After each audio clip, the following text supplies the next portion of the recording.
अनेकांचं स्वप्न असतं की आपल्याला आयटी मध्ये नोकरी लागावी. यासाठी तरुण जे आहेत ते रात्रीचा दिवस करून मेहनत करतात. 4-4 वर्षाच्या डिग्र्या ज्या आहेत ते पूर्ण करतात. इंजिनिअरिंगचं किंवा टेक्नॉलॉजीचं जे शिक्षण आहे ते पूर्ण करतात.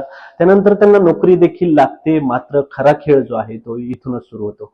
आपण जर सध्या पाहिलं तर पुण्यातील हिंजवडी परिसरात अनेक आयटी कंपन्या, नामवंत आयटी कंपन्या आणि छोट्या मोठ्या अशा मोठ्या संख्येने ज्या कंपन्या आहेत त्या आपल्याला असल्याचं पाहायला मिळतं. मात्र याच कंपन्यांमध्ये त्यातील काही कंपन्या ज्या अशा असतात त्या बोगस स्वरूपात जे आहे ते कामगार भरती करतात, तरुणांना नोकरी देतात, जास्त पगाराचा आमिष देतात आणि काही दिवसात त्यांचा जो बाडविस्तार आहे तो गुंडाळून पसार होतात. अशीच एक कंपनी पुण्यातील हिंजवडी फेज 2 भागात असणाऱ्या एका कंपनी मध्ये आपल्याला असल्याचं पाहायला मिळतंय. 10व्या मजल्यावर 41 नंबरचं हे ऑफिस आहे. गेरास इम्पेरियर राईस नावाचं हे जे ऑफिसचं एक ऑफिसेस आहेत, ऑफिसचा एक समूह आहे. त्या ठिकाणी विप्रो सर्कल समोर हिंजवडी फेज 2 भागात असणारी ही कंपनी आहे, थिंक टँक नावाची.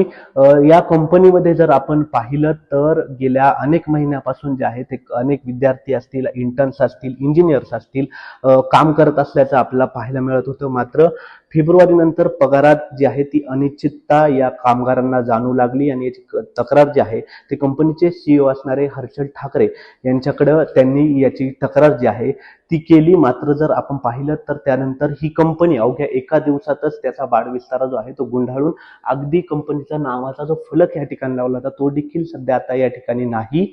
तर हे सगळा बाडविस्तारा जो आहे तो आवरून कंपनी जी आहे ती पसार झाल्याचं आपल्याला पाहायला मिळालं. मात्र या ठिकाणी जवळपास 700हून अधिक जे एम्प्लॉईज आहेत, जे कर्मचारी आहेत ते काम करत होते. त्यांचा फेब्रुवारी 2026 पासूनचा आतापर्यंतचा जो पगार आहे तो देखील थकलेला आहे. सोबतच आपण जर पाहिलं तरी संपूर्ण कर्मचारी आहे त्यांच्यावर अक्षरशः उपासमारीची वेळ आली आहे. कारण इतक्या महिन्यापासून ते या कंपनीत काम करत होते. बहुसंख्येने जे एम्प्लॉय आहेत ते या ठिकाणी काम करत होते. मात्र एका दिवसातच अशा स्वरूपाचे हे ऑफिस जे आहे ते बंद झाले आणि 700 कर्मचाऱ्यांवर जी आहे ती उपासमारीची वेळ आल्याचं आपल्याला पाहायला मिळतंय.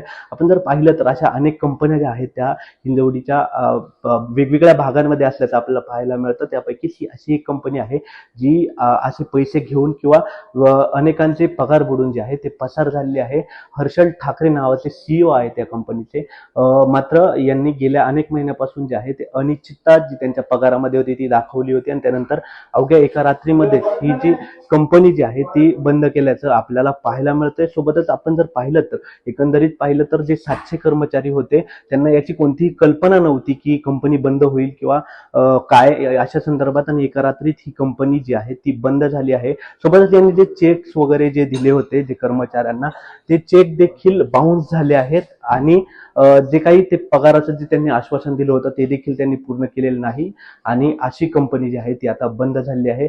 त्यामुळे अनेक तरुणांसमोर जे आयटी मध्ये काम करू इच्छितात किंवा जे काम करतात त्यांच्यासमोर एक प्रश्नचिन्ह निर्माण झाले. कारण आपण ज्या ठिकाणी काम करतो ते ठिकाण हे किती सुरक्षित आहे हे देखील आता त्याच्यावर प्रश्नचिन्ह जे आहे ते उपस्थित होताना आपल्याला पाहायला मिळते. अर्थात 700 पेक्षा जास्त कर्मचाऱ्यांची जी आहे ते या ठिकाणी आर्थिक फसवणूक झाल्याचा हा जो प्रकार आहे तो हिंजवडीतील फेज 2 मधील या थिंक टँक नावाच्या या कंपनीमध्ये आपल्याला पाहायला मिळत आहे. कॅमेरामन अमित पारखेसह प्रथमेश तांबे, LS मराठी, पुणे.